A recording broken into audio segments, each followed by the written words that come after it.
This video is brought to you by courtesy of NP Lanka Machinery.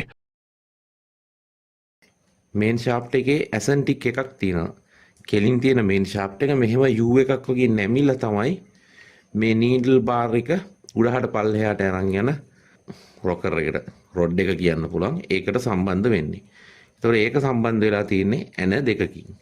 ඊට අමතරව hand wheel එකයි මේ දෙක අතරේ තියෙනවා මැෂින් එකේ බදර ගහලා තියෙන බුෂ් එක මේවා නම් සාමාන්‍යයෙන් ගලවන්න අවශ්‍ය වෙන්නේ නැහැ. මේ ඇනේකින් තමයි තද වෙලා තියෙන්නේ. ඊළඟට මේ මේන් ෂාෆ්ට් එකේ තියෙන ඇසන්ටික් එකට වැටිලා තියෙනවා මේ යට තියෙන බෙයරින් පළුවෙන් ඇන දෙකකින් තද වෙලා තියෙන්නේ. මේක සාමාන්‍යයෙන් ගලවන්න අවශ්‍ය වෙන්නේ නැහැ. බොහෝ විට එහෙම තියෙනවා. ගෙවිලා වගේ වුණොත් තමයි ගලවන්න වෙන්නේ. මම ඉස්සෙල්ලා පෙන්නුවා දැන් මේන් ෂාෆ්ට් එකේ ඇසන්ටික් එකකින් එන රොඩ් එක රොකර් එක මෙතෙන්ට තමයි කනෙක්ට් වෙන්නේ. ඊට පස්සේ මේකේ මෙතන තියෙනවා U guard එක. මේ U guard එක දාලා තින්නේ මේක වැඩ කරනකොට මෙහෙම වමට සහ දකුණට හෙල්ලෙන්න ගත්තොත් මේක වදින්න ගන්නවා හිර වෙන්න ගන්නවා. අන්න ඒක නවත්ත ගන්න තමයි මේ U guard එක දාලා තියෙන්නේ. මේ U guard එකකින් කරන්නේ මේවා ගෙවුනොත් එහෙම නැත්තම් ඇද වුණොත් බුරුල් වුණොත් මේ ඇනේ සමහරක් වෙලාවට බුරුල් වෙන්න පුළුවන්. බුරුල් වුණොත් මැෂින් එකේ සද්ද වැඩි වෙනවා වගේම හරියට වැඩ කරන්නේත් නැහැ. සමහරකට මැහෙන්න නැතුව යන්නත් පුළුවන්. නැත්තම් කෑලි කැඩෙන්නත් පුළුවන්. ඒක නිසා මේ U guard එක හරියට තියෙන්න ඕනේ මේ විදිහට. ඊට පස්සේ මේකෙත් අර වගේම යටපැත්තේ වගේම උඩ බෙයරින් එකේ පියන තියෙනවා. ඒකට ඇන දෙකක් දාලා හයි කරලා තියෙනවා. ඊට පස්සේ මේක ඇතුලේ තියෙන බෙයරින් එකක්. තනි බෝලයක් තියෙන බෙයරින් එකක්. ඒක කනෙක්ට් වෙනවා මෙතෙන්ට. මේ හතේ යතුරකින් මේක බුරුල් කරලා අපිට මෙතනින් ස්ක්‍රූ පණිනක් තියලා මේක මේ පැත්තට තල්ලු කරන්න, එළියට ගන්න සහ ඇතුළට තල්ලු කරන්න පුළුවන්. ඔයා මේක බුරුල් කරලා මේක ඇතුල් පැත්තට හෝ පිට පැත්තට ගන්නකොට දැන් මේ ඇනේ බුරුල් කරලා ඔයා මේක වමට හෝ දකුණට ගත්තයි කියලා අපි හිතමුකෝ. මෙතනින් ඔයා මේක එළියට ගන්නවා කියන්නේ මෙතන තියෙන දිග වැඩි වෙනවා. ඒ දිග වැඩි වුණාම මැෂින් එක කැරකිලා උඩට එනකොට මේ ආම් එකේ උඩ නීඩල් බාර් එක හයි වෙලා තියෙන නීඩල් බාර් ආම් එකේ උඩ කොටස මෙතනින් ඔය එහා පැත්තේ අපි අර බෙයරින් එකෙන් හතේ ඇනේ බුරුල් කරලා දිග වැඩි වෙච්ච හින්දා මේක ඇවිල්ලා මේ උඩට වදිනවා. මෙතනට මේ දැන් මෙතන වදින්නේ නැහනේ. ඉඩක් තියෙනවනේ. එතනින් ඇනේ බුරුල් කරලා දිග වැඩි කරොත් මෙතන වදිනවා. ඒ වගේම තමයි එතනින් ඔයා ලං කළොත් මේක පහළට ඇවිල්ලා දිග ඒ ෂාෆ්ට් එක කනෙක්ට් වෙලා තියෙන දිග වැඩි වෙනවා. එතකොට උඩ පැත්තේ වදිනවා.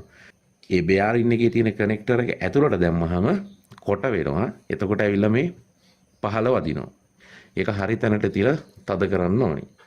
ඊට පස්සේ මෙතනින් තමයි නීඩල් බාර් එක මේ නීඩල් බාර් එක උඩහට පල්ලෙහාට යනවා. නීඩල් බාර් ආම් එකට හයි වෙන්නේ මේ ඇනේ. මෙතනින් තමයි අපිට ටයිමින් තියෙනකොට නීඩල් එක උස්සන්න පාත් කරන්න තියෙන්නේ.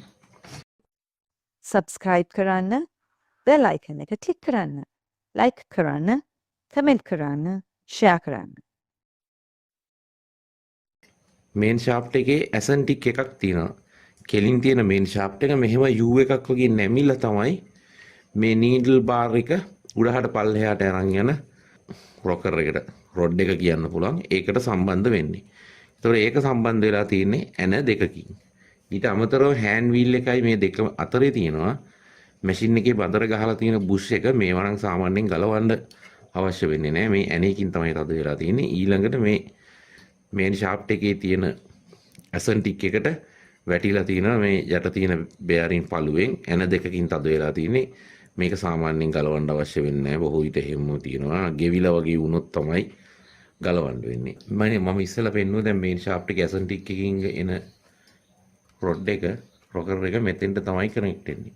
ඊට පස්සේ මේකේ මෙතන තියෙනවා U guard එක. මේ U guard එක දාලා තින්නේ මේක වැඩ කරනකොට මෙහෙම වමට සහ දකුණට හෙල්ලෙන්න ගත්තොත් මේක වදින්න ගන්නවා හිර වෙන්න ගන්නවා. අන්න ඒක නවත්ත ගන්න තමයි මේ U guard එක දාලා තියෙන්නේ. මේ U guard එකකින් කරන්නේ මේවා ගෙවුනොත් එහෙම නැත්තම් ඇද වුණොත් බුරුල් වුණොත් මේ ඇනේ සමහරක් වෙලාවට බුරුල් වෙන්න පුළුවන්.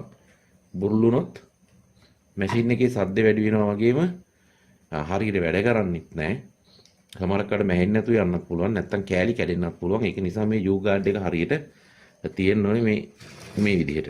ඊට පස්සේ මේකෙත් අර වගේම යටපැත්තේ වගේම උඩ බෙයාරින් එකේ පියන තියෙනවා. ඒකට ඇන දෙකක් දාලා හයි කරලා තියෙන්නේ. ඊට පස්සේ මේක ඇතුලේ තියෙන බෙයාරින් එකක්. තනි බෝලයක් තියෙන බෙයාරින් එකක්. ඒක කනෙක්ට් වෙනවා මෙතෙන්ට. මේ හතේ යතුරකින් මේක බුරුල් කරලා අපිට මෙතනින් ස්ක්‍රූ පණිනක් තියලා මේක මේ පැත්තට තල්ලු කරන්න, එළියට ගන්න සහ ඇතුළට තල්ලු කරන්න පුළුවන්. ඔයා මේක බුරුල් කරලා මේක ඇතුල් පැත්තට හෝ පිට පැත්තට ගන්නකොට දැන් මේ ඇනේ බුරුල් කරලා ඔයා මේක වමට හෝ දකුණට ගත්තයි කියලා අපි හිතමුකෝ. මෙතනින් ඔයා මේක එළියට ගන්නවා කියන්නේ මෙතන තියෙන දිග වැඩි වෙනවා. ඒ දිග වැඩි වුණාම මැෂින් එක කැරකිලා උඩට එනකොට මේ ආම් එකේ උඩ නීඩල් බාර් එක හයි වෙලා තියෙන නීඩල් බාර් ආම් එකේ උඩ කොටස මෙතනින් ඔය එහා පැත්තේ අපි අර බෙයාරින් එකෙන් හතේ ඇනේ බුරුල් කරලා දිග වැඩි වෙච්ච හින්දා මේක ඇවිල්ලා මේ උඩට වදිනවා. මෙතනට මේ දැන් මෙතන වදින්නේ නැහනේ. ඉඩක් තියෙනවනේ. එතනින් ඇනේ බුරුල් කරලා දිග වැඩි කරොත් මෙතන වදිනවා. ඒ වගේම තමයි එතනින් ඔයා ලං කළොත් මේක පහළට ඇවිල්ලා දිග ඒ ෂාෆ්ට් එක කනෙක්ට් වෙලා තියෙන දිග වැඩි වෙනවා. එතකොට උඩ පැත්තේ වදිනවා. ඒ බෙයාරින් එකේ තියෙන කනෙක්ටර් එක ඇතුළට දැම්මහම කොට වෙනවා. එතකොට ඇවිල්ලා මේ පහළ වදිනවා. ඒක හරි තැනට තියලා තද කරන්න ඕනේ. ඊට පස්සේ මෙතනින් තමයි නීඩල් බාර් එක මේ නීඩල් බාර් එක උඩහට පල්ලෙහාට යනවා. නීඩල් බාර් ආම් එකට හයි වෙන්නේ මේ ඇනේ. මෙතනින් තමයි අපිට ටයිමින් තියෙනකොට නීඩල් එක උස්සන්න පාත් කරන්න තියෙන්නේ.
subscribe කරන්න, bell icon එක click කරන්න, like කරන්න, comment කරන්න, share කරන්න.